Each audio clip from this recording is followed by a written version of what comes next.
who is Quentin Reviews? It's a question that even Quentin himself might have a hard time answering. From a young creator with a passion for making dumb videos about Garfield the cat, to a BreadTube wannabe who is trapped by his own content. This is the story of a YouTuber beating the odds by finding a niche and building an audience in the hundreds of thousands. But it is also a cautionary tale against the dangers of chasing trends, alienating fellow creators, and forcing your political opinions upon the audience you built. To understand the Quentin Reviews conundrum, we have to understand the way his content has progressed over the years. Imitation is probably the best way to describe Quentin's YouTube career, as each new phase is defined by the more successful YouTubers he is imitating in his pursuit of views and internet fame. Quentin got his start by imitating the critics and reviewers of Channel Awesome. It's apparent not only in Quentin's humor and use of skits, but also in the media he chose to review.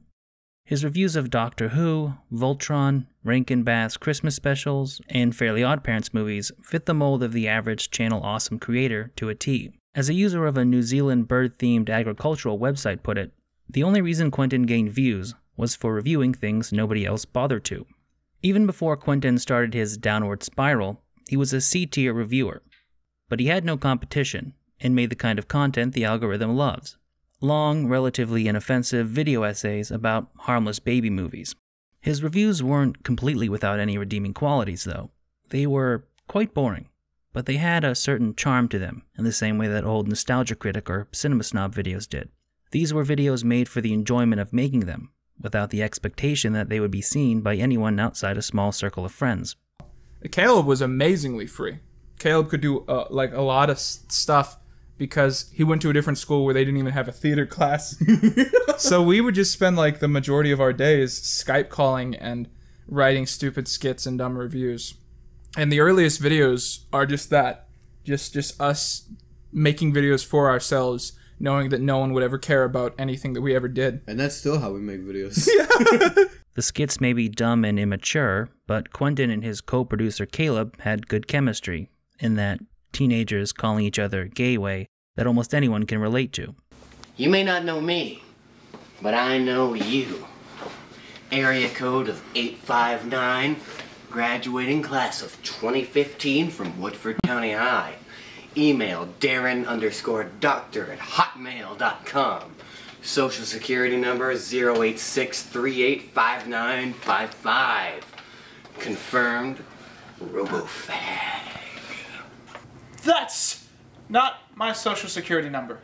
This was also when Quentin was self-aware. When I was a teenager, I was a hormonal mess that was so caught up on the fact that I didn't have a girlfriend that I decided to blame all of womankind for this horrific attack on my love life. I thought I had been friend-zoned by too many heartless harpies that would only go after all those jerks who didn't really care about them at all. Except, you know, they probably did. I just presumed that they didn't because they weren't me. And he was comfortable making the occasionally edgy joke. The first thing you may notice is that the 3D animation in this special is really special. By contrast, the Quentin of today is terrified of making jokes, and looks completely uninterested in the subjects of his videos. Beyond this, I don't think there is anything interesting to say about Quentin's content. He rarely says anything incredibly funny, but rarely anything particularly awful either. At least not until he started becoming political. Even after watching most of Quentin's back catalog, I wasn't able to form much of an opinion about his videos. They're background noise that washes over you, and then disappears without making an impact or leaving any impression. There are only a handful of videos anyone remembers, and in most cases for negative reasons. Quentin did do one thing early in his YouTube career that set him apart from other mediocre Channel Awesome imitators. He made commentary videos about popular YouTubers. Several of his attempts at commentary, such as his videos on Leafy, Grade A Under A, and Matt Haas, remain in the top 10 most viewed videos on his channel. They are also considered by many to be some of the better videos he has made to date. However, the success of his early forays into YouTube commentary would change the direction of his channel forever. As Quentin said in his video giving advice to people looking to start YouTube, the Leafy video made him realize the importance of doing videos on trending topics. Number 4. Hit the trends. This is going to sound depressing and cynical, but it's honestly what you need to hear. When you have nothing Doing videos that people actually are looking for is the most important thing that you can be doing. And that means dropping everything that you're working on to cover trending topics if that's what you need to do. In mid-2016, I had less than 300 subscribers. All it took for this to change was one video about the drama surrounding Leafy and iDubbbz. In August 2016, I gained 21 subscribers. And in September 2016, I gained nearly 14,000. It's not about making videos about things that you don't care about. It's about focusing your efforts on things that you often wouldn't because you know that it will get you more traction. And sometimes it doesn't work, and sometimes it can be draining. But those were the stepping stones that led me to where I am today. If you're someone who has been following Quentin's career, I imagine that clip is already putting a lot of his issues into perspective. Unfortunately, this is only the beginning. One of the most frequently cited turning points in the Quentin Reviews story is his trip to VidCon in 2017, because many see this as the point where Quentin stopped viewing himself as a guy who makes YouTube videos for fun and started seeing himself as a real YouTuber. Rather than being a specific point that changed the course of Quentin's life, I think VidCon 2017 was the epicenter of several changes in his life that sent him down the path he is currently on. During this time period, Quentin's political opinions were evolving. In the second of 3 videos from his trip to VidCon 2017, Quentin discussed the ill-fated Women Online panel, the one where Anita Sarkeesian flipped their shit and called Count Dankula's friend a garbage human. Instead, I want to talk about something that a lot of you have probably heard about, and this, strangely enough, is one of the few cases where it's not just the people running the show who I'm mad at. I've written around 6 or 7 drafts all about the politics surrounding certain events at VidCon, and the first draft was very anti-Anita Sarkeesian, anti-Francesca Ramsey, pro-Sargon, pro-sit-in protests, and each time I rewrote the script, things started to melt a little bit more, and by the end of the version that's about to be uploaded, I'm basically going to be pinned as a social justice warrior by a lot of the people who would otherwise like me. Sorry? Quentin delivered a measured response addressing the fact that the skeptics and anti-SJWs were at the event because they had no other way to communicate with people like Anita or Cat Black, who frequently attack people on a personal level, then block them so they can't respond, only to then play the victim whenever somebody attacks them on a personal level. Kat does this really annoying thing in the video where she claims that other people who do videos about her take it to a personal level immediately and that they do it all for attention, while she does it for some other high-level, superior reason. This is a weird thing to say, since most of the people who protested her show did it because of how she was dealing with the whole Lacey Green, Chris Ray Gun dating thing. The reason that both Chris and Lacey attended her panel is that she was directly attacking them on several occasions, only to then purposefully block Chris to remove his ability to respond. In person is the only place where Chris would ever be able to have a voice against your accusations that he is a Nazi who shouldn't be allowed to be in personal relationships, because it's the only place where you can't block his voice. But then, at the end of the video, Quentin used one video by Bearing about Francesca Ramsey as an example of anti-SJWs trying to silence their opponents. Francesca Ramsey has been a rising star in entertainment for years, and she's finally getting her own well-deserved mega platform.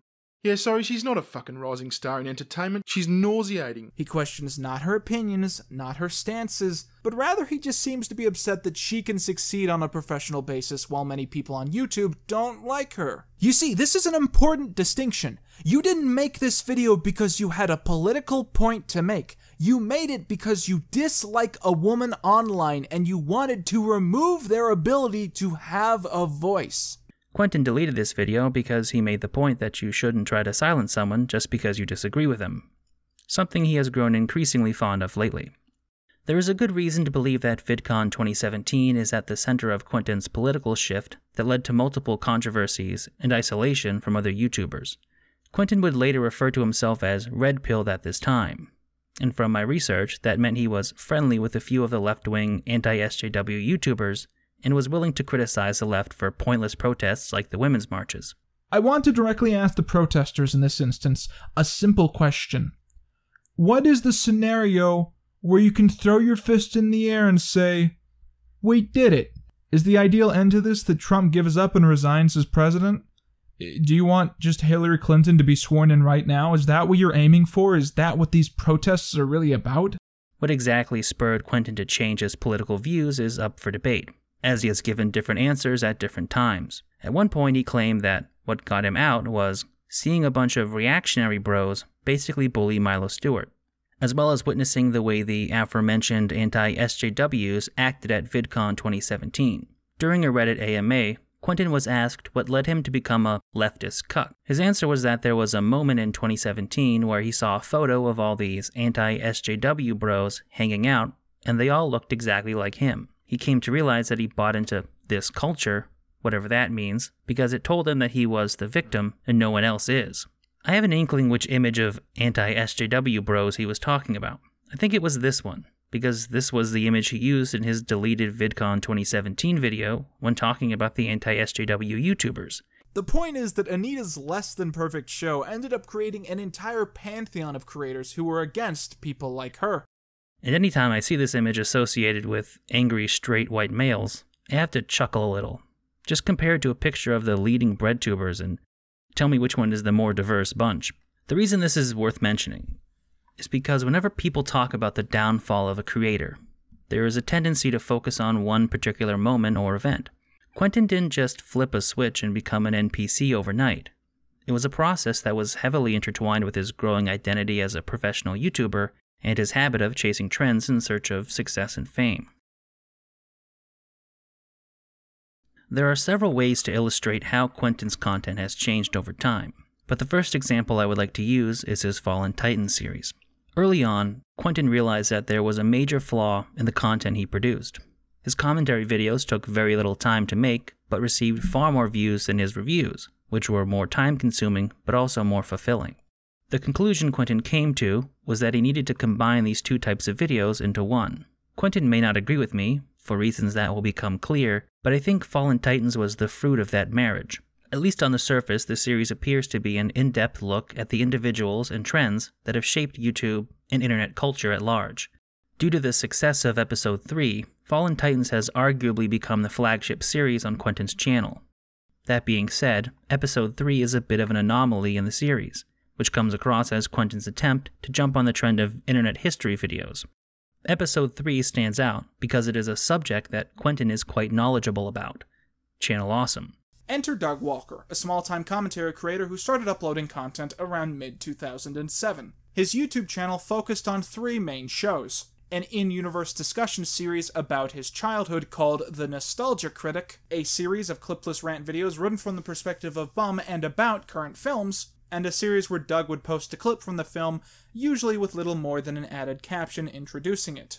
Quentin was a fan of many of the creators on the site, and credits Channel Awesome with inspiring him to become a content creator himself. Unfortunately, this does not cross over to many of the other episodes of the series, where Quentin lacks a built-in understanding of the topics at hand.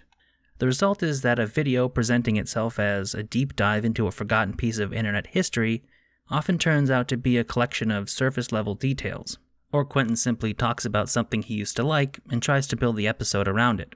For instance, he starts episode 2 of the series by talking about the origins of YouTube, and makes the case that much of the content from the early days of the website existed in a state of pre-ironic comedy. I read a comment on the last Fallen Titans that spoke of a theory that entertainment online has come in unique phases. According to this, we are currently living in a post-ironic atmosphere, where our love for things comes, in part, from some sense of irony. According to this theory, online content from the early days of YouTube was somehow pre-ironic.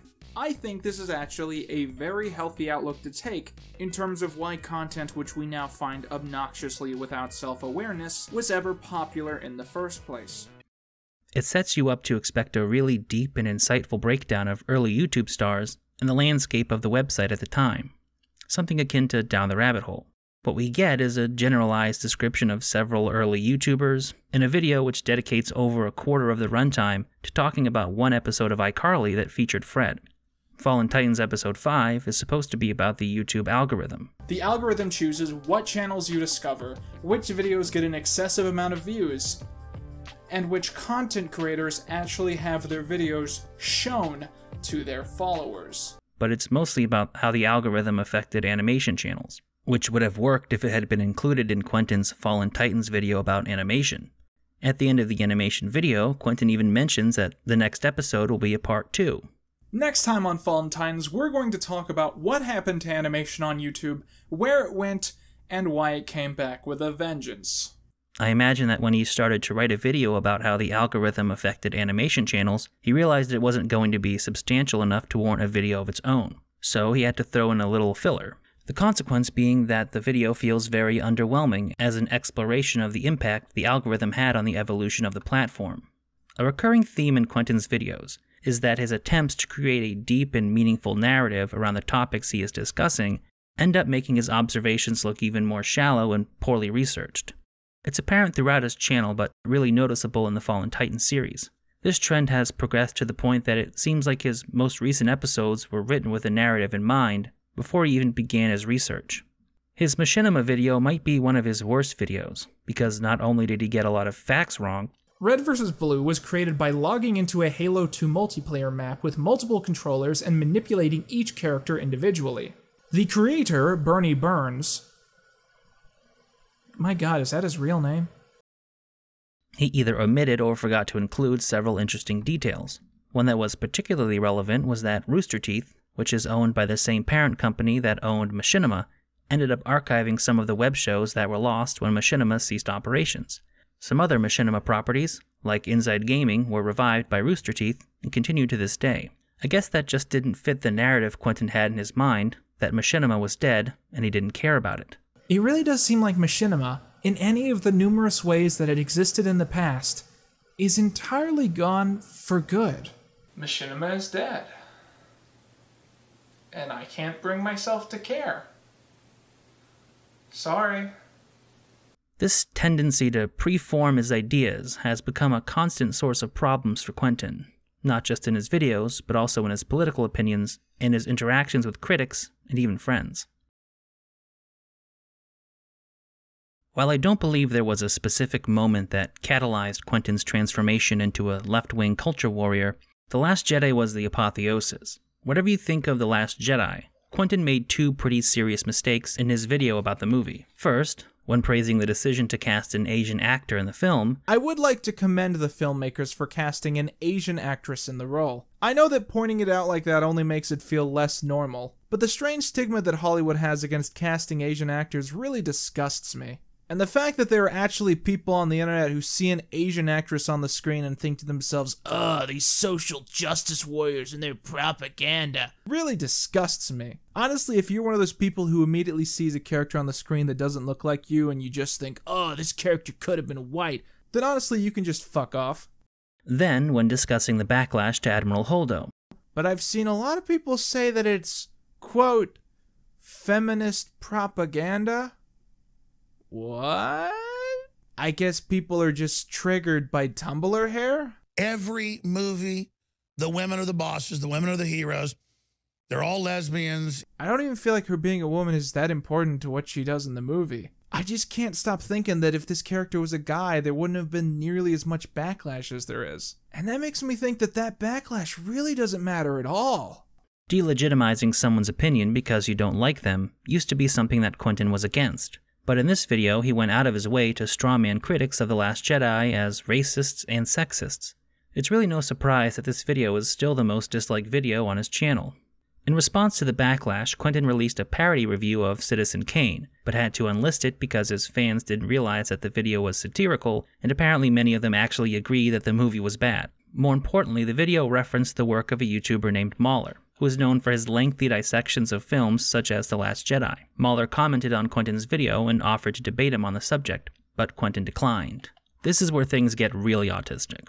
Rather than debating Mauler, Quentin took part in a collaboration with The Right Opinion called Here Lies Rags, which was a response to a video made by a YouTuber named Rags, whose video was itself a response to a video made by I Hate Everything, responding to criticisms of The Last Jedi.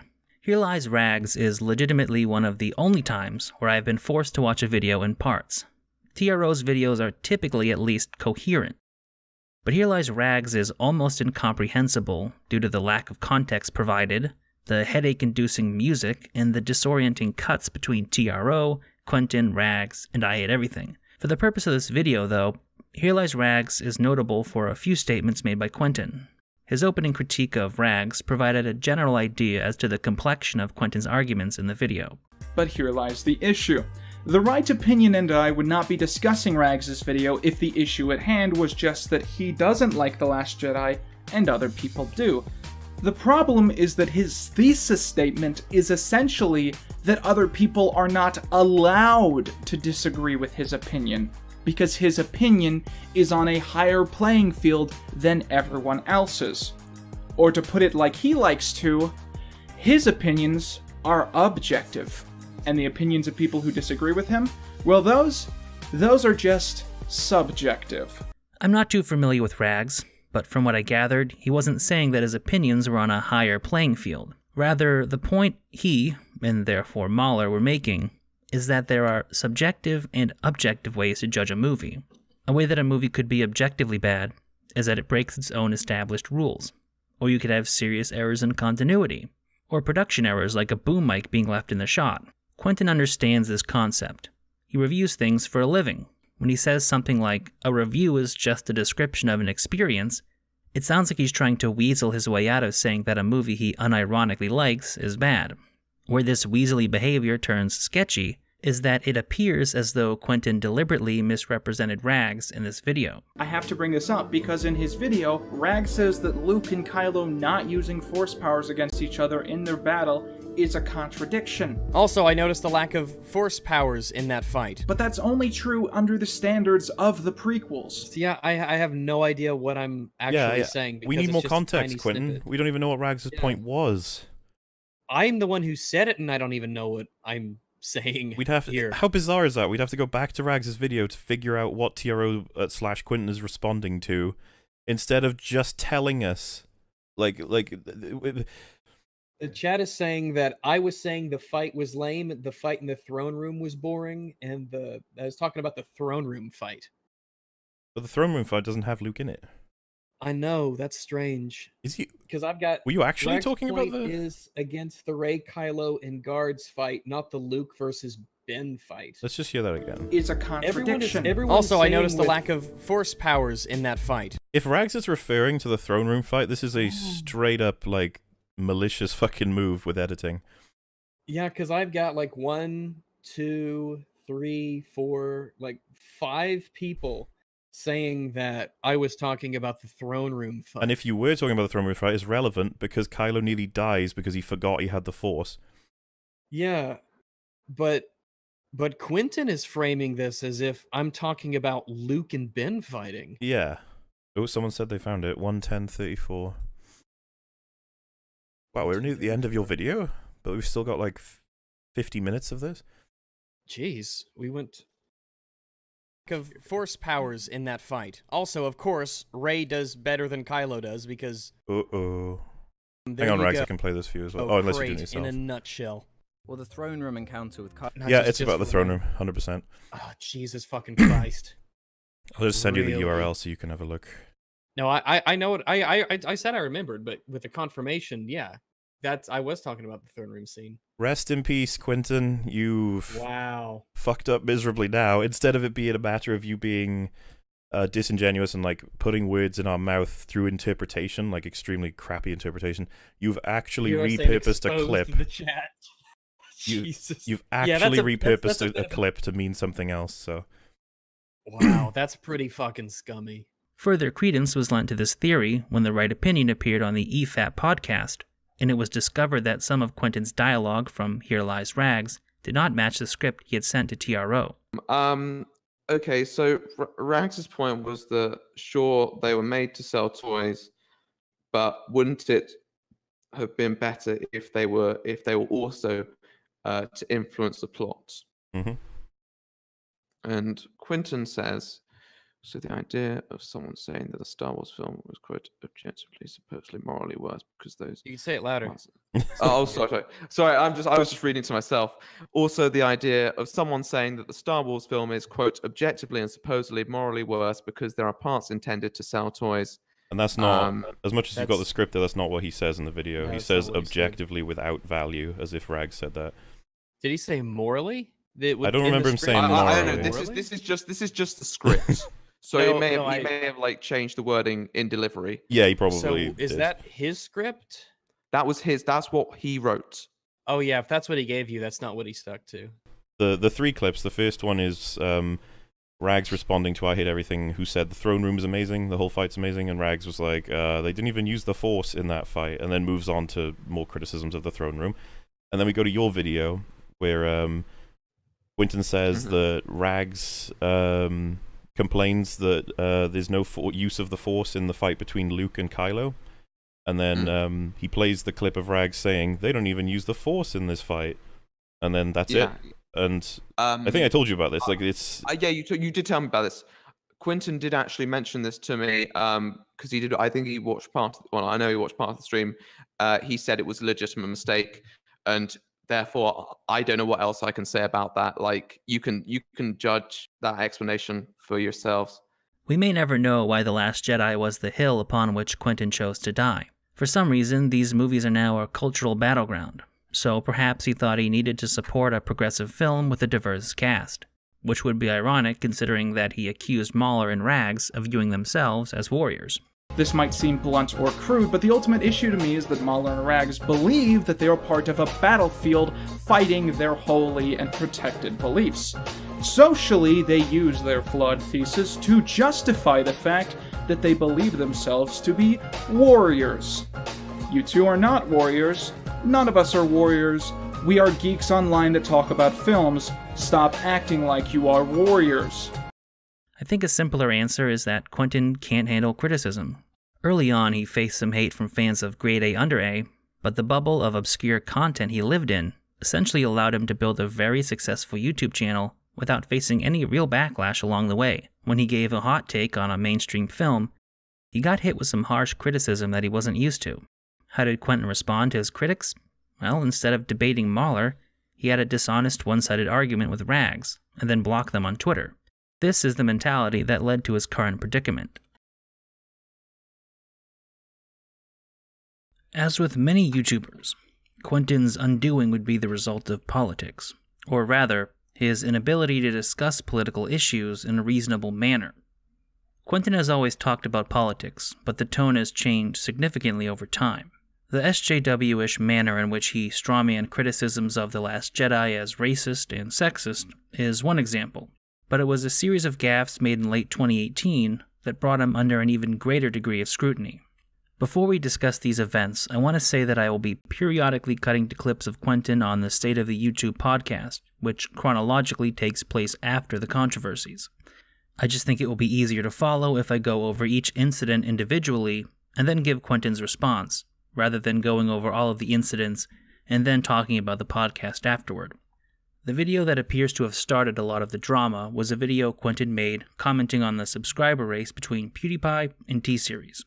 I mean, honestly, if you asked me who I'm rooting for in this, I'm probably somewhere down the middle. I used to watch a lot of PewDiePie, but my mom really likes Bollywood movies, so I could go either way. It's honestly really all superficial and it doesn't matter in the slightest. PewDiePie's not going to have less influence just because he went from number 1 to number 2, and this Indian company is not going to stop being excessively popular whether or not it hits this random number that doesn't really mean anything. I do honestly think it's kind of cool that the top list of all YouTubers now includes people who aren't exactly enjoyed in this specific culture, as if to say, YouTube is a worldwide platform, and just because it's not watched in America doesn't mean it can't be one of the most popular channels. Ironically, a long time ago, PewDiePie actually predicted that the next person who was number 1 wasn't just going to be a white guy.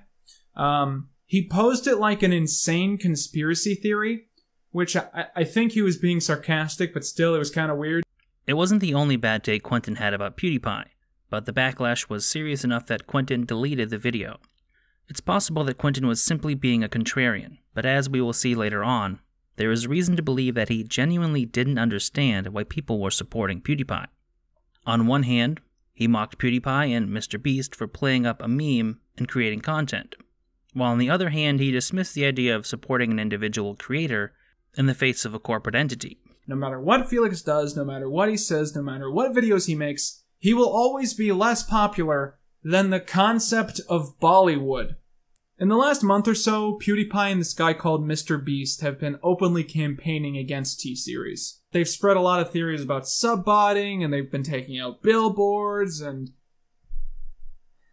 honestly, this whole thing is just kind of sad. You may not like PewDiePie, but the subscribe to PewDiePie meme was a rallying point for people who felt they were being shut out and ignored by YouTube in favor of corporations and celebrities. Whether contrarian or cynical, it was a bad idea for Quentin to cast his lot with T-Series.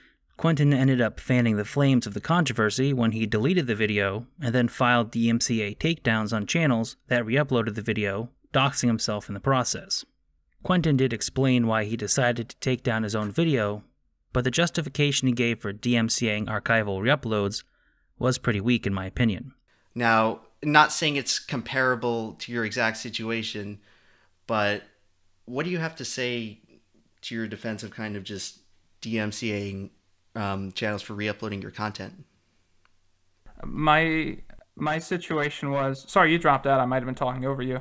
But my situation was just that, like, someone re-uploaded my video, and I took it down because that's what I always do. And I feel like that's been a thing that a lot of YouTubers have done over the years. I mean, Filthy Frank was pretty equally famous for being someone who would take down re-uploads of his taking down content. I didn't really realize it was that controversial that I took down a re-upload of my own video.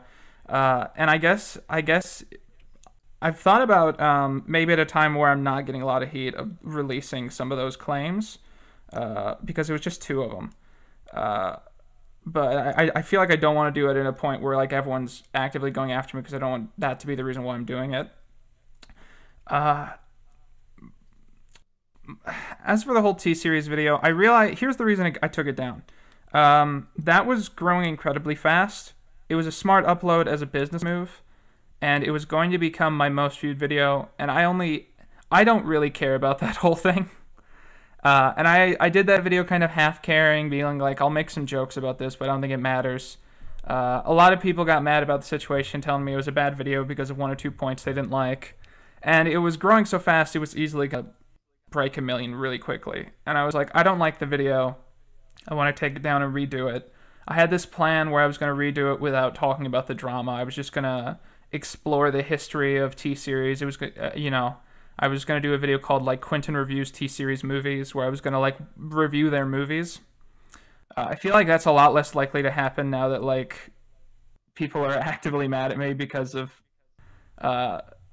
some of the jokes I made in that video. However, this controversy would pale in comparison to several others that were soon to follow. The most notable would be this rant from his review of The Thinning 2. It's like, if I got mad about stuff like that, I would just I'd just be like a very unhappy person all the time. It's just, I'm not angry, I'm disappointed, movie. So, here's the thing. I fucking hate Trump. He embarrasses me every day. He makes us all look like backwards idiots, and frankly, the fact that he got elected means that we probably are all backwards idiots. He's ruining people's lives. He's making horrible racist decisions, which are probably going to have long-lasting repercussions long after he's out of office. Overall, I would be a much happier person if we found a way to deport him from every position of power that he has ever had. But on that note, I feel like if this is a movie about Trump, they're doing a bad job. I don't think it was wrong to talk about Trump in this video, because part of Quentin's analysis was that The Thinning 2 was a movie made in response to Trump. The problem was that a rant about how much he personally hates Trump felt extremely unnecessary, and he didn't say anything more important or nuanced than, I hate Trump. It was so blunt and poorly edited into the video that it was bound to draw negative attention. Quentin also seemed like he couldn't make up his mind about exactly why he included this segment in his review. What are we missing here? What points are missing? I guess I'm just saying that, to conclude here, putting politics in everything. I didn't bring this up earlier, but just using it as an example in your thinning review, you just go on a 2-minute rant about Donald Trump for seemingly no reason. Let me explain to this. Okay, for one, the reason I mentioned Donald Trump in that review is because I was making fun of the movie for being a bad Trump film. And then, I mean, my audience has tended to want me to be honest with them. And I didn't want people thinking that I was a Trump supporter, so I was just like, I'll just say, you know, hey guys, so I don't like Trump. And then I just figured people like it when I explain my positions. And I went on like literally a 40-second thing where I just explained my position on Trump. And like, again, like I wouldn't do that again. I mean, I've listened to people have said, hey, we don't want you to do that. And I said, all right. But I mean, I think like that was just a part of the review. I mean, if you go back to like my Fairly Odd Parents review, it's much worse. I make Trump jokes literally like every other minute. People joke about Quentin having autism, but he seems unable to grasp that his critics weren't annoyed by his Trump rant because it was negative towards Trump. It was unnecessary and felt forced. I don't think the idea that the rant was intended to make fun of Trump holds much water either. It's not a funny or comedic rant. He's just shoehorning a political opinion into one of his videos. The comparison to jokes about Trump from his Grow Up Timmy Turner review fails because in that case, you can actually see the attempt at humor. It has at least some competency in duplicating something nostalgic, but instead it tries to create something new.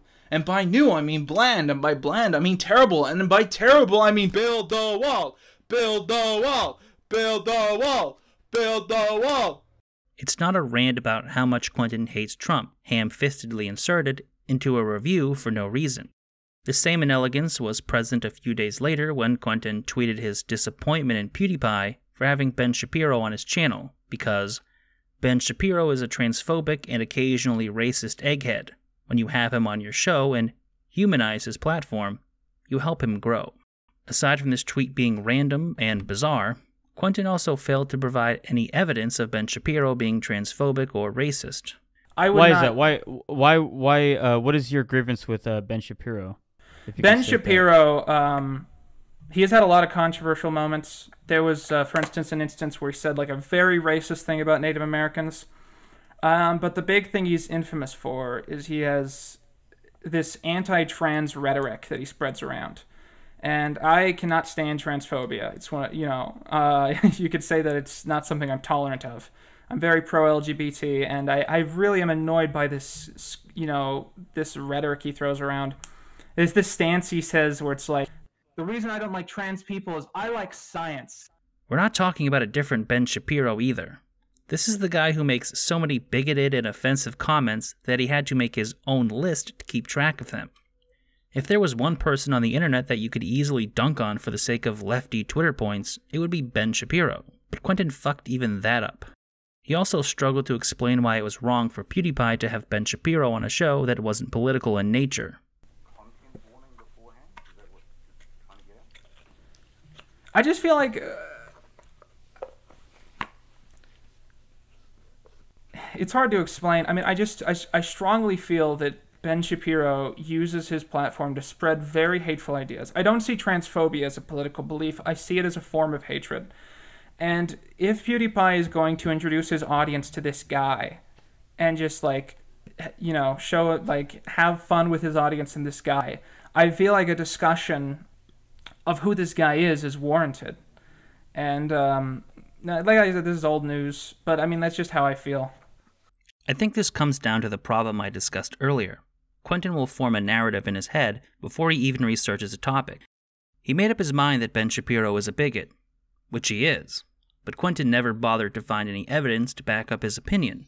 Quentin continued this conga line of bad decisions 2 weeks later with his remarks about JonTron and the Knockoff YouTubers episode of Fallen Titans. Saying that every angry gamer is trying to be James Rolfe is like saying that every racist gamer is trying to be JonTron. For those of you who are unfamiliar with the situation Quentin is referencing, back in March of 2017, JonTron engaged in a live stream debate where he made some pretty controversial statements about race and immigration. Quentin has made multiple jokes about JonTron in his videos, but the reaction to the joke in his Knockoff YouTubers video was poor enough that Quentin suggested ending the entire series over it. When you muddy the waters this way, it's easy for people to believe that you're including your political beliefs in your videos and calling them jokes to avoid criticism. Had Quentin simply said, "These are just jokes," and left it at that, I don't think the issue would have become anywhere near as contentious as it became. Much like his rant about Trump, Quentin seems to want to have his cake and eat it too when it comes to JonTron. He claims that he was just making fun of JonTron's controversial remarks, but he also believes JonTron is a legitimate white supremacist, because even though JonTron has tried to clarify his opinions and apologize for what he said, Quentin doesn't believe the apology was sincere. You know, I understand that there are people who want to forgive JonTron. I know he has, quote, apologized, but I feel like his apologies have not been good enough to convince people who are actually mad at him. He also says a lot of weird, sinister shit, like, I'm gonna let other people fight that fight. Like, that's not a sentence you should say when you've been accused of Hold on, do you actually believe that JonTron holds white supremacist views? Of course I do. I mean, he said it. I mean, I'm sure he's backed away from it to some extent, but I mean, he has a track record of this stuff that predates that debate. I mean, there are, of course. So without like misrepresentation or even giving perhaps him any deniable plausibility, perhaps he misspoke, perhaps his ideas weren't formulated or unfocused words, you would say that JonTron holds white supremacist views. I don't know what you would call it when he's saying that white people need to hold their demographic majority and that he's shit-talking races separate from white people under the context of the fact that he doesn't think they should breed into the white gene pool. I don't know what you would call that other than white supremacy. Quentin's controversial videos and statements quickly caught the attention of several smaller commentary channels, such as LS Mark, Just a Robot, and Manga Common, who made videos at around the same time and discussing similar grievances they had with Quentin. In particular, they called Quentin out for the hypocrisy of saying that PewDiePie shouldn't humanize Ben Shapiro when he'd argued against dehumanizing people you disagree with in his video on Grade A Under A. But instead, they attempted to simply delete the argument and undercut his message by searching for a way to splice away at the man's right to have an opinion. But if you're using this kind of argument where you're trying to disarm the other side's right to an opinion instead of actually talking about what they said, well then you're a pussy. Quentin responded to the videos by suggesting that the commentary channels were all friends and were conspiring to increase the views on each other's videos. He also dehumanized his critics by referring to them as guppies, even though much of Quentin's YouTube success came from videos he made about bigger YouTubers. Quentin quickly deleted these tweets, but the controversies were far from over. It wasn't just small commentary channels that were picking up on Quentin's public blunders. The aforementioned State of the YouTube podcast had taken notice of his behavior, with YouTuber Mumkey Jones lambasting Quentin for his tweets about Ben Shapiro. So Quentin Reviews was talking mad shit about PewDiePie having Ben Shapiro on his meme reviews show. He was just being a typical soy boy fucking cuck. Like he's an NPC like through and through. What was he saying? He's like, oh, I mean, obviously the same shit that everyone was. You're humanizing transphobia. If anybody in my subscriber list doesn't like trans people, don't watch my videos. Oh, and you know what? I bet a lot of them don't give a fuck about his politics that watch his videos. No. He reviews Fairly Odd Parents movies and shit. Why the fuck would I care about your politics, you stupid fat cuck? Lose some weight, you retard. Shave your disgusting beard. I'm going to say this. These seemingly inconsequential remarks would become incredibly significant when two of Mumkey's YouTube channels were suddenly terminated in December of 2018 due to false community guideline strikes. In a fit of smug, jelly-titted schadenfreude, Quentin mocked the termination of Mumkey's YouTube channel. Quote, "That face when the YouTuber who bragged about having more followers than you in a stream and called you a fat cuck for being anti-transphobia gets his channel deleted." Unquote. Quentin quickly deleted this tweet, but not before people could screenshot it, with the screenshots making their way into the hands of Emperor Lemon, one of the hosts of the State of the YouTube podcast and a friend of Mumkey Jones. Emperor Lemon tweeted the screenshot along with a few harsh words for Quentin. For his part, Quentin claimed that he thought Mumkey's situation was only temporary, and that he deleted the tweet when he realized it was not. Personally, I don't think what Quentin said about Mumkey was objectively that bad. Mumkey arguably said worse things about Quentin during that podcast that initiated this drama. He seems like an ally, and I would not trust him to watch child. My sister if she was drunk and passed out. I wouldn't trust him to babysit a child. Whoa, you guys are giving him the enter treatment. Sheesh. No, I'm just saying that. That's just my gut I'm saying he's not a feeling. trustworthy guy. He's a cuck. However, edgy jokes are expected from someone like Mumkey Jones, while they seem hypocritical coming from Quentin. As with his T-Series video, Quentin also chose a poor time to be a contrarian when it came to Mumkey Jones. Although his standing in the YouTube community is a little different nowadays, At this time, Mumkey was being seen as a martyr for the fight against the draconian censorship and deplatforming practices that were taking place on YouTube. Whether or not you believe Quentin's claim that he thought Mumkey's situation was temporary, you can only make these kinds of contrarian remarks so many times before people have had enough, which is what happened in this scenario. When I went back and researched this incident, I was surprised by how fast it developed. Shortly after Emperor Lemon's initial tweet calling Quentin out, they were speaking in DMs, which was assisted by Internet Historian, and then Quentin made an appearance on an episode of State of the YouTube to try to clarify his comments. As an interesting side note, it appears as though Quentin may have been playing with Legos during his rebuttal. Alright, so if we're ready to get into this, Rusty, you can introduce the scenario, and then I'll sort of get into my opening argument. Alright, welcome everybody to the State of the YouTube podcast, the only podcast on the internet.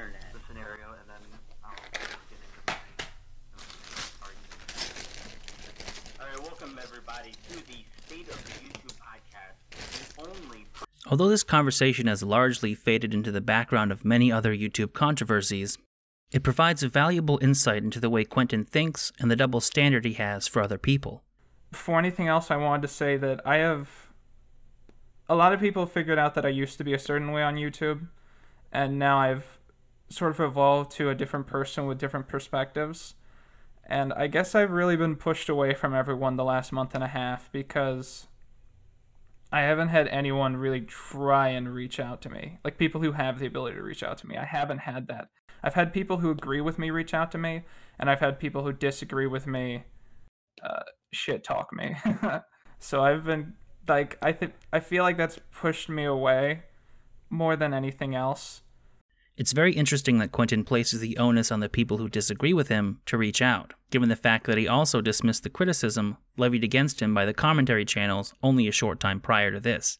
Additionally, how are people supposed to reach out to Quentin when he has cut ties with other creators to protect his public image? I used to talk to Quentin quite frequently, and he was one of the first big YouTubers to support me by giving me a shout out on his channel back in January of this year. We remained on pretty good terms, but he began trying to distance himself from the commentary community as a whole because he saw it as a toxic genre, and he unfollowed me a few times on Twitter. I asked initially, and he seemed like he wanted to stay on good terms and offered to do a voice cameo in a video of mine a few times. But after Mr. Enter made a video mostly about me, with me in the thumbnail, Quentin took it upon himself to block me on Twitter and leave a long drawn-out comment saying that he didn't like the direction my channel was going and that he couldn't openly associate with me anymore. Take that as you will. Perhaps the mature thing to do would be to message me like he's someone who knows me, which he was, and just explain, hey, you're acting like a dick. You should stop that. I don't really want to associate with you publicly anymore. Instead of making the PR move to just instantly block me, but that's his prerogative, I guess. From the way I see it, he saw my channel as a sinking ship and decided to just cut all ties immediately so as not to be associated. I don't want to get into any behind-the-scenes drama between Quentin and other creators that hasn't already been openly discussed, but from conversations I've had with some relatively large YouTubers who used to be friends with Quentin, Turkey Tom's story is not uncommon. The general consensus being that around the time Quentin was going through his ideological shift of 2017/2018, he cut ties with a lot of the creators he had been associating with during his rise to YouTube success. This move was petty and dumb, but Quentin is free to choose who he associates with. In light of the fact that he cut ties with other people to protect his image, he looks like a hypocrite when he plays the victim about other people not reaching out to him. Quentin plays a victim quite a bit over the course of this podcast, but there was one moment of hypocrisy that I haven't seen many people pick up on. I was frustrated with, because, specifically Mumkey. I've talked to Mumkey before. I thought we were on good terms, and yet I feel like he goes on podcasts and talks about me like I'm not real, like I'm not a guy. If you want to nail Quentin on his hypocritical behavior, this is a better example than using clips from his Grade A video, because here Quentin is, complaining about Mumkey dehumanizing him when he didn't think PewDiePie should humanize Ben Shapiro. The obvious answer is that Quentin thinks he should be treated like a real person because he is in the right. Quentin doubles down in his hypocrisy when he tries to deflect criticism of his tweet about Mumkey because he deleted it and apologized. And I guess the reason I felt comfortable making that tweet was A, because I didn't think that Mumkey's situation was permanent. I thought he was like half a day away from getting his channel back. And B, because I felt that his language against me was just as dismissive. And it should be said, for people that don't know this, I deleted that tweet about a minute and a half after I posted it. No one called me out on it. No one said, "Hey, you're talking about Mumkey." It was like no one even knew what I was talking about. It got 5 likes, a minute and a half, and then I was like, I think this is wrong. And then I took it down on my own volition. People found that really quick. They screenshotted it, and I got that sent to me about 20 times within the course of 2 minutes. Well, Quentin, I didn't hear about it until continue. I didn't hear about it until about 12 hours after it happened, because that was like 2 a.m. Right. But I feel really bad about it, and I didn't have to be told to feel bad about it. I just felt bad about it immediately. I felt like it was a very disrespectful thing, and I think I should have been more understanding of the situation, especially as it later transpired that it was a lot more serious than I thought it was. So we have to forgive him. But he doesn't have to forgive JonTron because Quentin thinks he still secretly holds white supremacist beliefs, and he hasn't done enough to show that he's changed. Here's the thing. Like most YouTube drama, this was all very quickly forgotten about.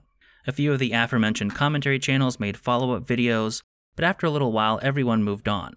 Everyone except for Quentin, that is. First, he issued an apology on Reddit, which he then deleted. Then he posted an apology on Twitter, but ended it by saying that he stands by his statements on political issues. So, not a great apology. The next day, Quentin put his persecution complex on full display with a series of now-deleted tweets, complaining vaguely about people wanting to expose him and not treating him like a real person. He also accused this anonymous bully cabal of gaslighting his friends and asking for dirt from people he used to know.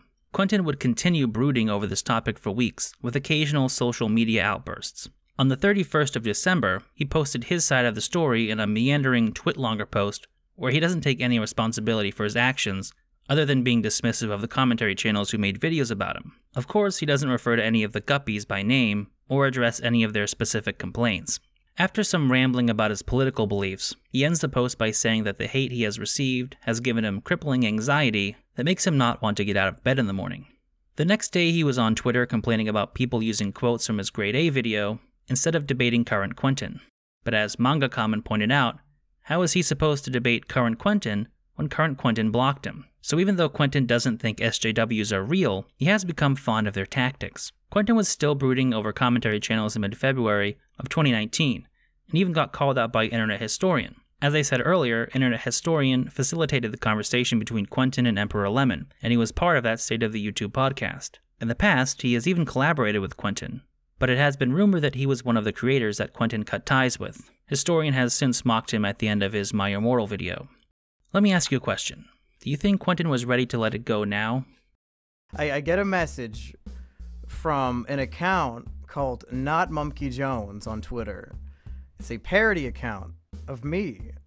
It has about 268 followers on it. And they say, hey, look at this screenshot. This guy, Quentin Reviews, just sent me a whole bunch of messages thinking I am you. Wow. He says, hey, Mumkey, just wanted to apologize for being mean to you once. And for also being such a F-slur. I'll strive to be less gay in the future. Don't know why he thinks he needs to do that. Sorry if I was too much of a F-slur for you. Okay, he goes on. Really, I had no idea that's how I was until you reached out to me. I never reached out to Quentin. So thanks for that. Also, the rape comment, he continues, yeah, if I had known that I was such a F-slur and a rapist, oof, I never would have disavowed transphobia. Wow, what a hero. Man, you sure do God's work. Your fans have doxed me and have been sending me very interesting death threats. I've been spending the last few months of my life living in fear of a culture you created and nurtured. Living in fear of a culture you created and nurtured, so sorry if I don't find any of this amusing. Signed, fucking F-slur. Oof, he keeps using that F-slur. Quentin didn't stop at DMing a random person he thought was Mumkey Jones on Twitter either. As Mumkey was reading the DMs on his stream, Quentin found the right account and proceeded to message that one as well. Okay, you guys want to hear what he sent me as I was reading this out loud on the show? Why? And every single word is its own message here, so you can tell he's really upset. Why in the world would you leak out private information about me being doxxed? He is, of course, saying this in a reference of me tweeting out those messages. You know what? I'm just stressed because I've been under a lot of heat lately. What did you lose your job? Did they delete your 300,000 subscriber YouTube channel, Quentin? That must be some real hardcore stress you've been going through. You clearly haven't had negative intentions through all of this, and you've just been playing off of this. Okay, so am I a mastermind, a puppet master, ordering people to send you death threats, or do I have no negative intentions? Please clear up your mind here. On that note, I will never forgive you for what you said about my family. Alright, I additionally don't understand how you can't think that your own fans threatening to kill me isn't a problem. Look, I only instigated the situation because I thought the account was you. Yeah, no shit. I've otherwise forgotten about the whole thing, and I'm sorry I brought it up. You should be. But what you did was totally in the wrong both then and now. Again, as you just admitted, I didn't do anything now. I have not talked about you publicly in a month until you DM'd a random account trying to explode on me, and you missed. I would be totally willing to reach out and talk to you, but I stand by everything I said there. I don't care. You can stand by it. You were an idiot for calling me a F slur. Again, he keeps saying this F slur. Disgusting. And you should be more aware of the horrible ways your fan base has reacted. Yeah, sorry, buddy. You can go fuck yourself. I'm not responsible for what my fans do. You're assuming that they're my fans because they're shitting on you, but guess what? Everybody shits on you because you're a dumb fuck. You are a dumb fuck who posts stupid shit all the time. You message random accounts trying to pick fights with them, not knowing who you're talking to. Everybody is shitting on you equally. It's not just people who are fans of me. I'm guessing 99% of the shit you get is from people who don't even know who I am. That's how big of a lol cow you are. You can't blame all the hatred that you are receiving on me. You don't get to do that, Endless Jets. You don't get to do that, Digi Bro. People hate you for perfectly valid reasons because you are fucking embarrassing, and it's not me. I'm not a mastermind brainwasher who can make tens of thousands of people do my bidding. You are fucking crazy, and fuck off. Just stop. I don't mention you unless you mention me, so if you just drop it, I won't be tweeting about you ever again. So stop. Just block me, man. Just fucking block me. That's it. I'm done. At this point, it seemed that Quentin finally grasped, however tenuously, that he was the only one that was still talking about the situation. And in light of recent events in Mumkey's life, this small chapter where their careers briefly intersected has been buried under a mountain of more entertaining drama. The curious thing is, I think the post-Mumkey tweet era of Quentin's career has been even more interesting. We're seeing someone slowly circle the drain. His channel has stagnated to the point that he has only gained about 10,000 subscribers in nearly a year, and his political opinions have alienated him from most of his peers. But why? It's possible that Quentin's current predicament could have been avoided had he listened to the criticism put forth by the YouTube commentators. However, Quentin is unwilling to take advice from smaller creators, not even well-meaning people who were not insulting towards him, and tried to give Quentin genuine advice about how to talk about politics without angering his fans. One of the first things I recommend to Quentin is making a second Twitter account, as he can keep the main one to focus on his channel like sneak peeks, updates, and general discussion about his content, and his second one could just be for his thoughts. Some tweets that might appear on there would include such beloved ones like, when did Markiplier and Jacksepticeye suddenly become hot? And even a cool rewind hot take flashback, go fuck yourself. Not only will having a secondary Twitter account unclutter his main one, but also having to sign out of his main one to go to his second one might actually deter him from tweeting his political views, as so far we've seen that it's not done much good to him. Quentin didn't listen to this advice because he was already well on his way to imitating another YouTube trend. This time it would be BreadTube, a collection of lefty YouTubers including Mr. Medicare, Jenny Nichols, Nicotine 2, and that guy who accidentally saved CP on his computer while trying to prove that 8chan was a hive of pedophiles. The term BreadTube refers to the book The Conquest of Bread, and most BreadTubers seem to consider the moniker a bit of a joke. Not Quentin. He actually bought a copy of the book and added BreadTuber to his Twitter bio, although he has since ironically added GarthTuber to the bio as well, probably because somebody pointed out that no other BreadTubers actually call themselves BreadTubers.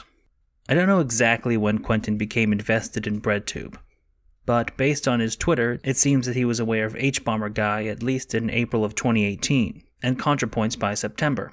He's known about Lindsay Ellis for much longer though, due to his fandom of Channel Awesome, and it is from Ellis that I think he has taken most of his inspiration, as his content has been trending in the direction of boring, vaguely political video essays. A good jumping-off point to explore the changes to Quentin's channel would be the comparison between his reviews of the first and second Thinning movies. This illustrates the transformation of Quentin from a creator that focused mainly on making entertaining reviews with a comedic slant to a miserable individual who was focused on discussing political undertones and motivations. In his review of the first Thinning movie, he approached the review with an overall humorous tone, and threw in a lot of jokes. Peyton is a tutor helping one of her students prepare for a test, obviously the test, and after he struggles to figure out one of the equations, she agrees to sell him contacts which will help him cheat by giving him the right answers. I like to call this Cyber Adderall.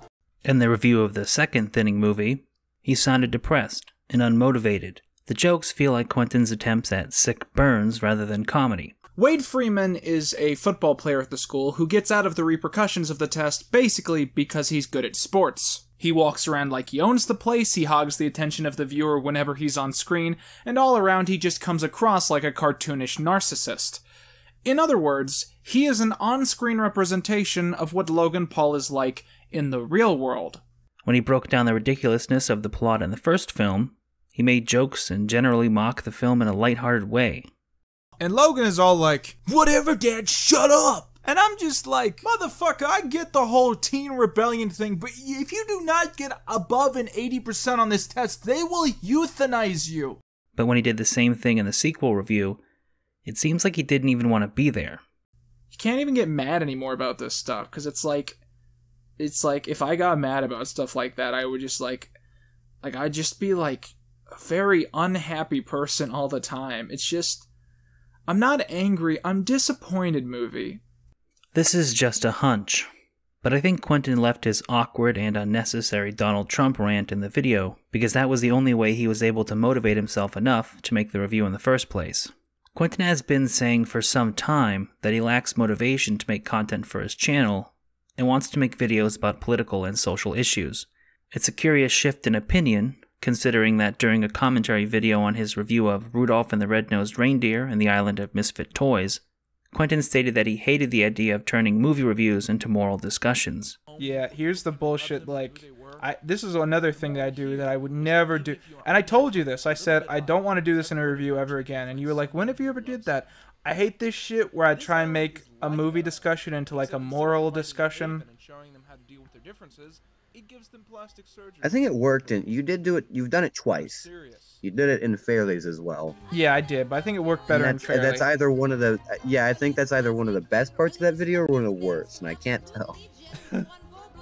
I wouldn't do it again. I think it's a stupid thing to do, and it is like a big cliche now with movie reviewers. But Quentin has changed, and current Quentin wants to talk about politics in his videos.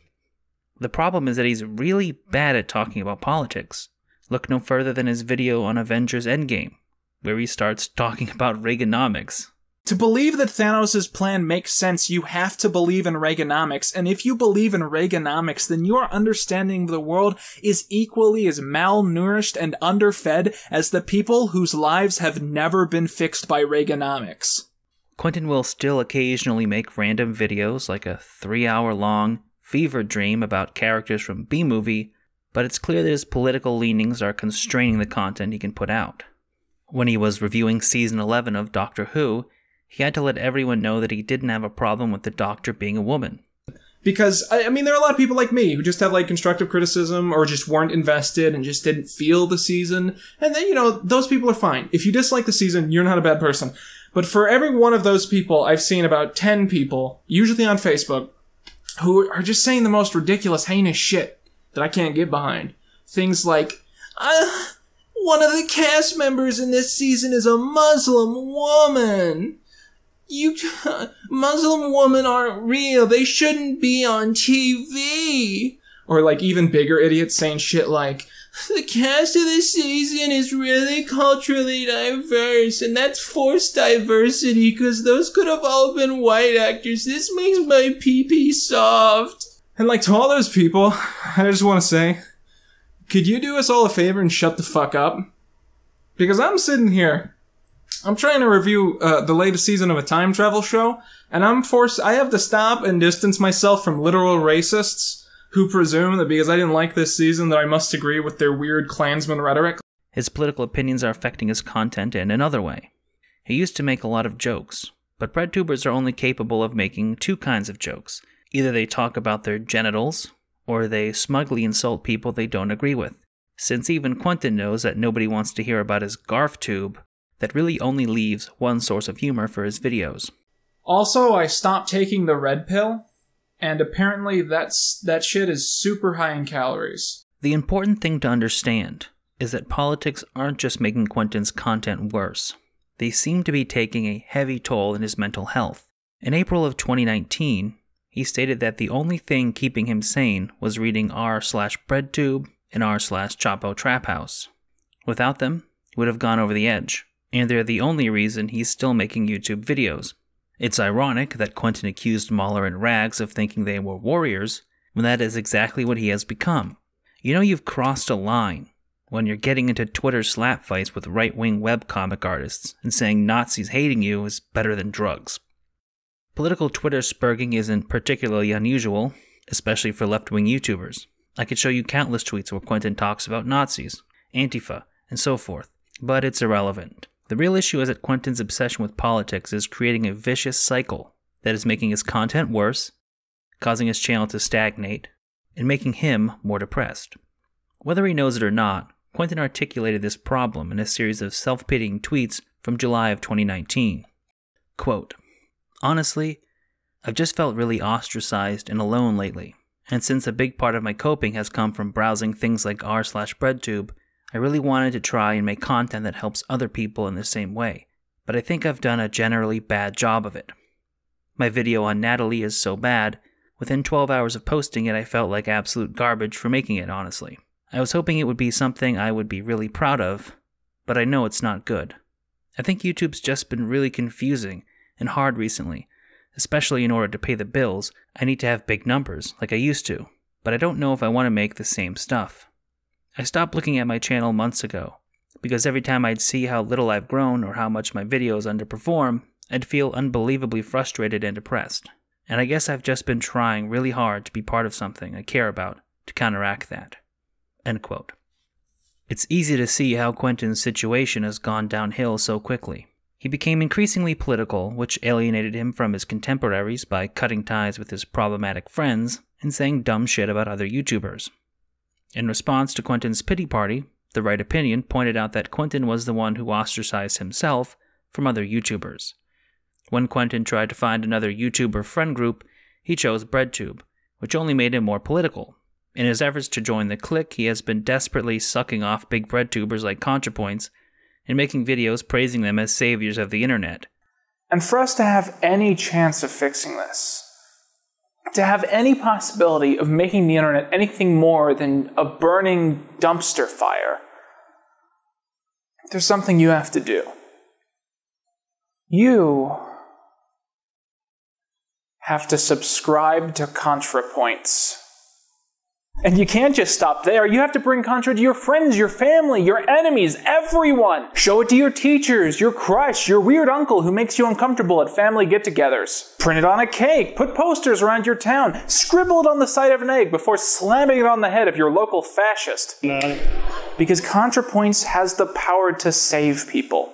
And if we can bring that power to the masses, then we all win. He did briefly unlist his video on ContraPoints, but when Natalie got in trouble in September for some comments about non-binary trans people, Quentin was concerned people might think he unlisted it as a result of her comments, so he made the video public again. but as of November 2019, the video has been unlisted a second time. Frankly, I understand why Quentin has wrestled with keeping this video public. This comment saying Quentin would buy Contra's bathwater sums up the tone pretty well. He regurgitated the meme that Natalie is de-radicalizing the alt-right, and also mentions the conspiracy theory that YouTube promotes radical right-wing content because they produce regular content that is designed to gain traction with the YouTube algorithm. Of course, he doesn't mention successful left-wing content creators that use the exact same format. Ultimately, though, the video is really nothing more than 17 minutes of Quentin fanboying over Natalie. We all have creators that we admire, but Quentin's attempts to get mommy to notice him are really sad, especially when you realize that he has been virtually ignored by all of the big breadtubers, and only managed to make friends with a few other Z-list breadtube orbiters. This didn't discourage Quentin much, as he forged ahead with more political videos. His video on political messages in children's cartoons has probably been his most overtly political video to date. The video does initially feel pretty clickbaity, because Quentin uses a screenshot from Rocko's Modern Life Static Cling as a thumbnail, even though he only talks about the special for 3 minutes of a 23-minute long video. Quentin spends most of the video proving that he is, in fact, capable of understanding moral messages intended for children. The plot of this episode is that Timmy faces negative repercussions for some element of his person that is beyond his control, and so he creates a world where everyone is exactly the same. But in his new world, hierarchies prevail, and in order to justify said hierarchies, key players essentially invent racism to keep their power justified. You may be a gray blob, but we are grayer and blobbier, and thus, we are superior to you. Of course, there was also a weird segment where Quentin stopped talking about political messages in cartoons to rant about a clip of Ben Shapiro saying that Sesame Street is liberal propaganda. Throughout this clip, these Fox News commentators keep claiming that this is somehow evil and bad for children, but they won't give any goddamn examples of why. Benny gets mad because the Sesame Street website tells parents to not use gender biases when buying toys. And then this weird guy goes on some rant about how a gay guy was elected prom queen. How can you actively dedicate your platform to bitching about the right's lack of freedom of speech while also getting mad about the left using their freedom of speech? Take a shower, Ben. Your hair looks like you dipped it in olive oil. Quentin, if you really want to own Ben, just ask him whether he likes Pepperidge Farm or Nabisco. In his video on the Paul is Dead conspiracy, Quentin spends several minutes talking about a humble water filter salesman, and it makes you wonder whether Quentin couldn't help himself but to shove a little unnecessary conservative bashing into a video about a Beatles conspiracy theory, or if he's learning the breadtube trick of making 15 minutes of fluff before hitting you with the political message. His video on Area 51 is a much better video about conspiracy theories, because he actually talks about real conspiracies, and even why the government would create their own conspiracy theories to sow disinformation. He also recently made another one of his knockoff Lindsay Ellis videos about It's Always Sunny, but the video was only really notable for a segment where Quentin vocalizes the frustration that comes from making content he doesn't enjoy because he has to pay his bills. So over the past 6 months, I've been actively working to plug my Patreon harder, and that's for one simple reason, that I have decided to stop making every single video a big, massive hit. I've decided that I'm no longer going to make content for other people, I'm just going to make content for myself. This will often mean that YouTube will plug my stuff less often, or they'll send it to the wrong sorts of people, and that's just really a repercussion of me trying to be me on a platform like this. And so I've been trying to get people to support me on Patreon, because that's the one way to gain income as a creator, which doesn't have any of that other stress, where you don't have to worry about view counts or ad rates. You can just gather support from, a grassroots campaign. Unlike the tweets he made earlier in the year complaining about the same situation, Quentin has now made up his mind to create content he enjoys, with the financial security coming from his supporters on Patreon. Patreon, my Patreon blew up this month. It got 3 times as big, and it's officially gotten to the point where every Patreon check I get, it's like my rent and then $50 for groceries. I've never had that before. I've never just been guaranteed that my rent is paid every month, What Quentin chooses to do with his channel remains to be seen, but this might be a huge turning point. A small glimpse into the future could be his review of the Channel Awesome movie, To Boldly Flee. This video hurt to make. I know the feeling, Quentin. Quentin's review of To Boldly Flee is peculiar. Not just because it is nearly 2 hours long, but also because the video is split into two distinct parts. The first part of the video, which is about 45 minutes long, is what I would call the review proper. In this section of the video, he goes over the many flaws of To Boldly Flee, and occasionally touches on its notorious production. The way in which this portion of the video is the most interesting to me is when Quentin reflects on the impact Channel Awesome had on him as a creator. After all that drama came out and I rushed to make that video, there was this brief private time that I had sort of offline where I was really broken by the whole affair. I became physically unwell because of just how upset it all made me. And it got to the point that like my friends would like come to the house and would drag me out and be like, okay, we're taking you to lunch, you shouldn't be alone right now. And I think a big part of it was that the Channel Awesome situation made me have like a full-on identity crisis where I realized if I hadn't grown up watching Doug Walker's content, I would not have gone down the path that I had. I would never have made those early videos talking about Rankin Bass films. I wouldn't have done any of that. I wouldn't have a YouTube channel. I wouldn't have a career. I wouldn't be on this path. And I didn't know how to keep moving forward when I just felt those origins had been so sullied, you know? Quentin has said in the past that Channel Awesome and The Nostalgia Critic were an inspiration to him as a creator.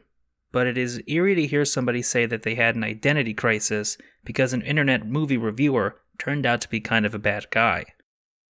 Quentin is so emotionally involved in Channel Awesome that he became physically unwell when he learned the people behind a bunch of cheesy movie reviews were shitty people. Channel Awesome, their whole strategy was just to ignore the situation and wait for people like me to become so emotionally exhausted that we never wanted to talk about it again. They felt if they just never addressed any of the issues, their careers would be fine. And at the end of the day, according to Brad Jones, one of the only people who has stuck by them, at the end of the day, their careers were all that really mattered to them in this situation.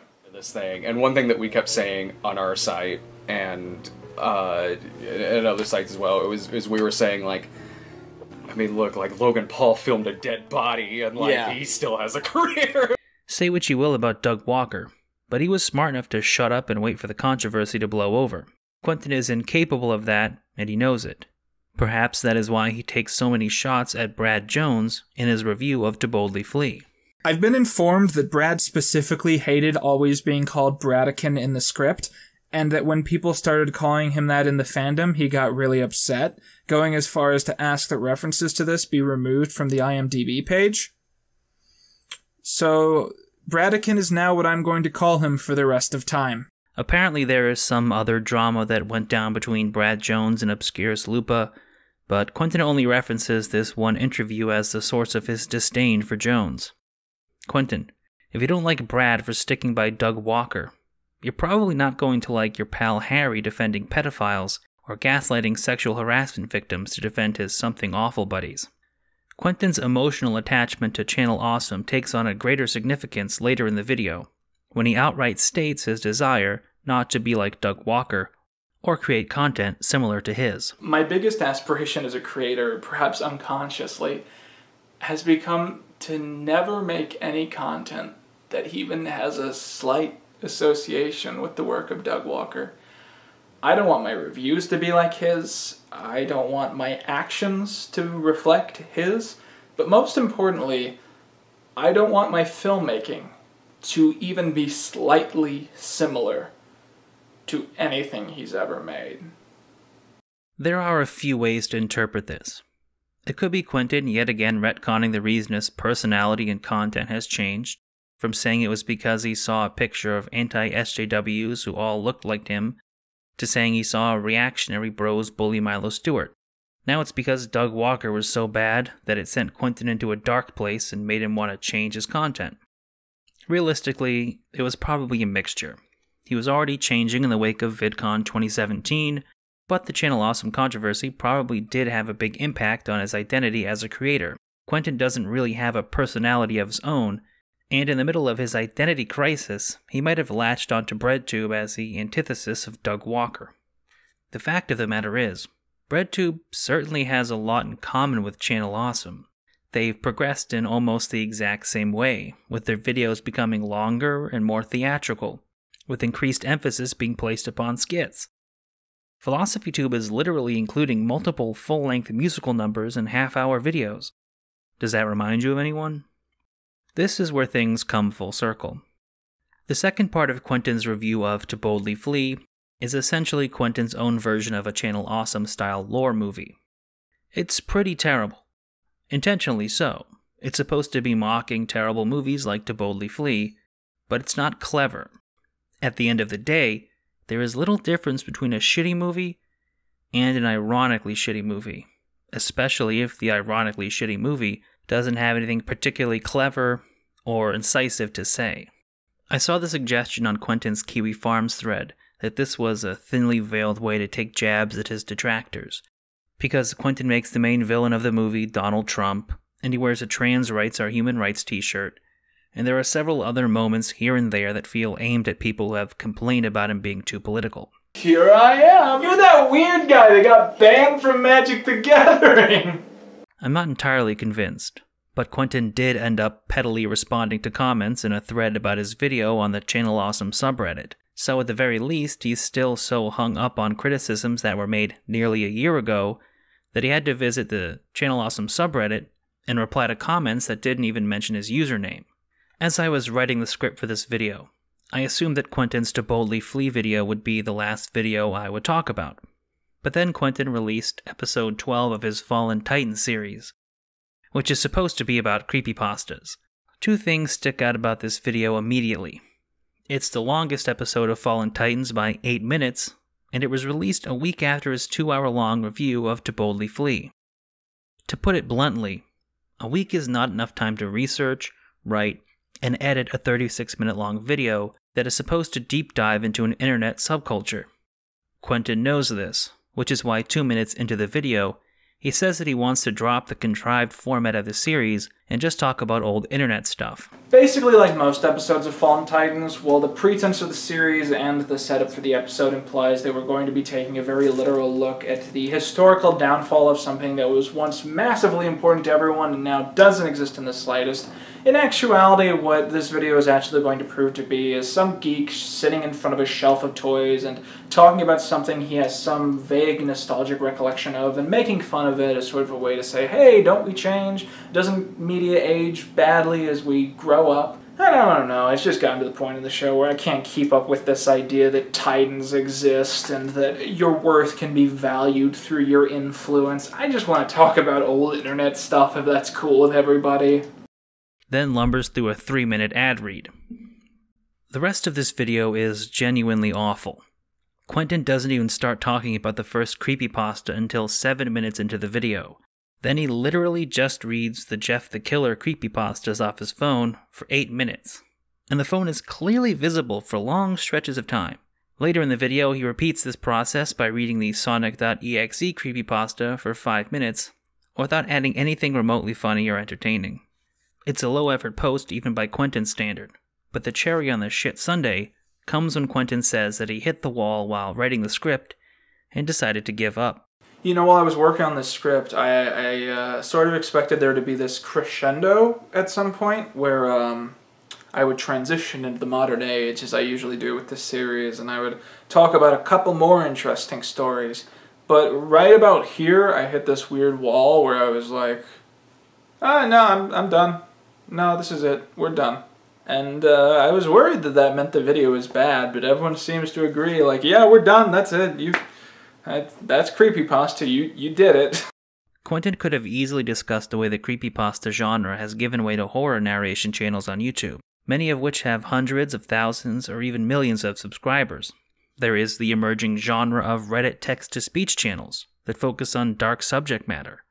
Or we could have explored channels like Nexpo, Rainbot, or Atrocity Guide, whose videos draw from the subjects of internet mysteries, ARGs, and horror fiction. But no. Maybe Quentin needed to pay a few bills and decided to put out a quick, low-effort sponsored video. I can't fault him for that. However, if he is actually tired of trying to make videos fit the format he created for Fallen Titans, then why make this half-assed, lazy video part of this series? Just say you wanted to read and ramble about a few shitty creepypastas for a laugh, and don't try to deceive your audience by calling it something it isn't. Remember, this is supposedly the new direction Quentin is going to take his channel in, now that he isn't focusing on making videos for the purpose of AdSense revenue. Instead, he will pump out longer, much lower quality content that he interrupts with sponsorships like it's a podcast. Incidentally, this is a great time for me to swap glasses. I feel sort of bad I haven't gotten to like really show all these off because they are really nice. I think this video may signal the end of Quentin's attempts to be a breadtuber. Say what you will about them. Their videos may be bloated, meandering, and narcissistic, but at least most of the breadtubers try to make their videos nice to look at. They do multiple takes, instead of listlessly reading off their phones, or editing everything together with jump cuts. It's not as if Quentin doesn't have some editing skills. He's just actively choosing not to use them in favor of throwing together objectively poorly made videos, presumably to meet some sponsorship deadlines. The story of Quentin Reviews is the story of a creator who managed to climb the ladder and found the success that so many others try and fail to find. Unfortunately, it came at the cost of producing a very niche form of content. As much as Quentin wants to be the opposite of Doug Walker, he is like him in the sense that he attracted an audience based upon a style of content that is now trapping him creatively. Now, Quentin hasn't been dumb enough to completely stop making the videos that his fans want to see, but his efforts to branch out into other forms of content have largely either ended in disaster or failed to garner the same level of viewership as his normal videos. I understand that feeling.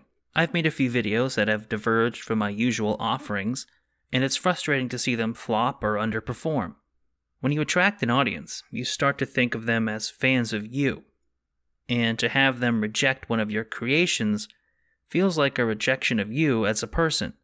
In reality, they're fans of the content you produce, and it's understandable if they aren't interested in something that deviates considerably from what you typically create.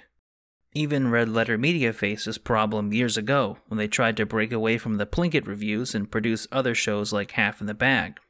The Red Letter Media crew weren't dissuaded because they're hard-working guys who were able to persevere with the direction they wanted to take their company, and they were able to succeed in one of the most competitive genres of YouTube videos because they're knowledgeable and have a passion for the media they review. The reason Quentin's efforts to branch out into new forms of content have failed is because he fucking sucks at them. He doesn't have the knowledge of film that real movie reviewers like Ralph the Movie Maker or Red Letter Media possess.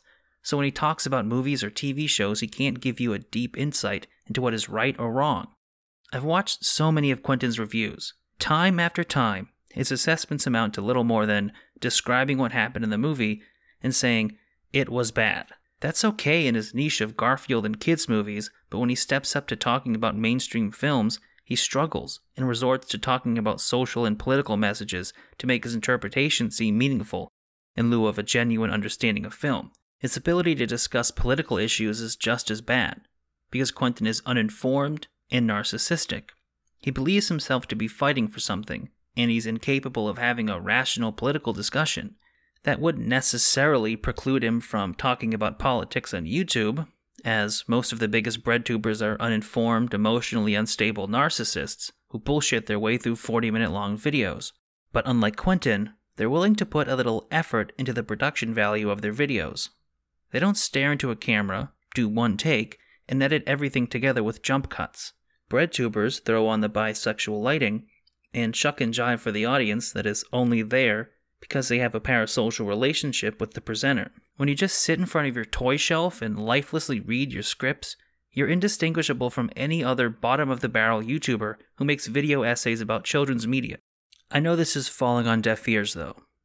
I'm a minuscule channel compared to Quentin, and he hasn't listened to the advice of much bigger and more influential people than me.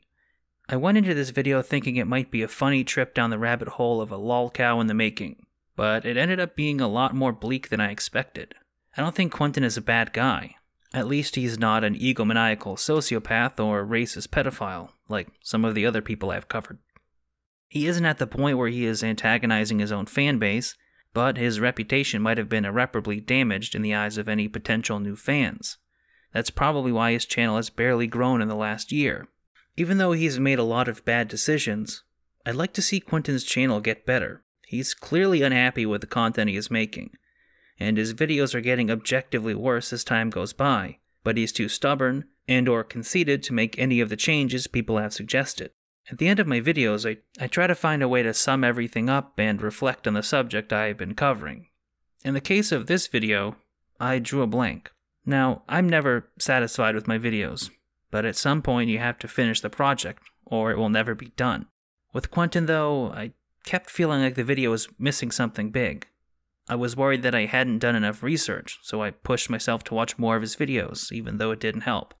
Eventually, I realized what was missing. Normally, I put a lot of venom into these videos. It's sort of my signature, but I couldn't find that venom for Quentin. The situation is more sad to me than anything. Quentin has a lot of issues, but he otherwise seems like a normal person to me, and it's honestly depressing to watch the passion drain out of him as the years go by. As always, I want to thank you for watching the video, as well as liking, commenting, and subscribing. This video is the longest video I've made so far, and it was certainly a challenge to make everything work in one video. It was also a bit of a test of how I may do things in the future. I'm not sure if Quentin was the best subject though. There certainly is a lot of interesting material, but I ran into quite a few difficulties. It's hard to review a reviewer, so to say, especially a reviewer as benign as Quentin. You end up watching a lot of boring videos and don't come away with much to say. I'll probably need some time to reflect on this video and see what direction I take things in from here on out. With that being said, I think it was an alright video, and I hope you enjoyed it. If you're still watching this long-ass video and you want to support my channel, please check out my Twitter and Patreon, which will be linked in the description. And also, I'd like to give a big thanks to my supporters on Patreon, who help make these videos possible. Thank you, Dan Thomas, Mike Roballs, Colin Donahue, Bone CK, CP, The Son of Man, Neem, Origami Fleshlight, Kevin Howard, Medication Doesn't Work, and Jackie.